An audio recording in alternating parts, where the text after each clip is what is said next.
Factor completely.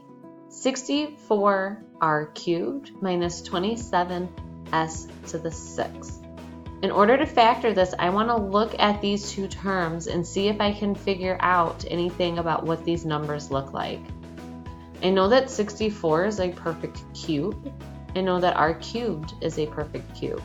Same with 27 and s to the 6. These are perfect cubes that are getting subtracted. So we're going to go to Brooke and Sophia to let us know the latest about when we have perfect cubes getting subtracted. That takes us to differences in sums of cubes. If we have a perfect cube plus a perfect cube, to factor it, we take the cubed root of the first term plus the cubed root of the second term times the cubed root of the first term squared minus the cubed root of the first term times the cubed root of the second term plus the cubed root of that second term squared. Very similar situation if these two cubes are getting subtracted. Notice the signs though. We switch these signs here. This is now a subtraction sign. This is a plus sign. These are always plus signs. To remember what sign we have where, we can use the acronym SOAP. So down here we have Brooke and Sophia reminding us that the first sign in the binomial is the same as the sign in our perfect cubes. Then we have the opposite sign as this second sign here. So it's the opposite of whatever we were given. If this was a plus sign, that second sign is a minus sign. If it was a minus sign, that second sign is a plus sign. But then the last sign is always positive. So we always have plus here as our last sign. So let's take a look at this in action.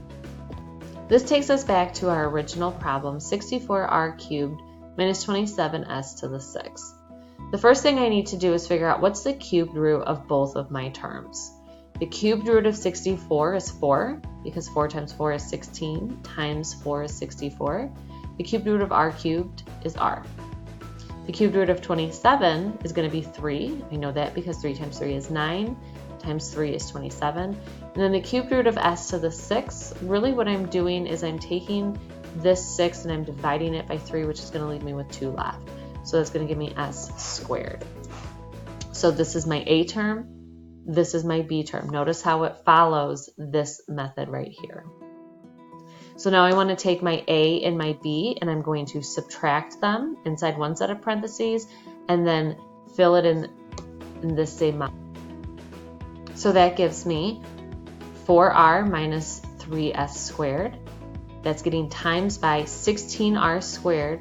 I took the 4 and squared it. I took the r and squared it. Plus 12rs squared. My 4 got times by 3 to give me 12. My r got times by s squared to give me rs squared. Plus 9s to the 4th. I squared my 9. I squared my s squared.